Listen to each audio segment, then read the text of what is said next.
সূরা আত-তাকাসুর, আয়াত সংখ্যা ৮, মক্কায় অবতীর্ণ। বিসমিল্লাহির রহমানির রহিম। রহমান রহিম আল্লাহ তাআলার নামে। আলহাকুমুত তাকাসুর। অধিক সম্পদ লাভের পারস্পরিক প্রতিযোগিতা তোমাদের গাফেল করে রেখেছে। হাত্তা যুরতুমুল মাকাবির। এমনি করেই ধীরে ধীরে তোমরা কবরের কাছে গিয়ে হাজির হবে। কাল্লা সাউফা তা'লামুন। না, এমনটি কখনোই নয়, তোমরা অচিরেই জানতে পারবে। সুম্মা কাল্লা সাউফা তা'লামুন।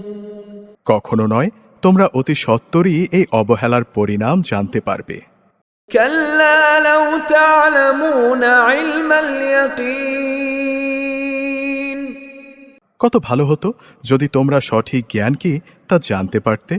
লাতারাউন্নাল জাহিম। অবশ্যই তোমরা সেদিন জাহান্নাম দেখবে। সুম্মা লাতারাউন্নাহা আইনাল ইয়াকিন। হ্যাঁ, তোমরা অবশ্যই তোমাদের নিজ চোখে তা দেখতে পাবে। সুম্মা লাতুসআলুন্না ইয়াওমাইযিন আনিন নাঈম। এরপর আল্লাহ তাআলার নেয়ামত সম্পর্কে তোমাদের সেদিন অবশ্যই জিজ্ঞেস করা হবে।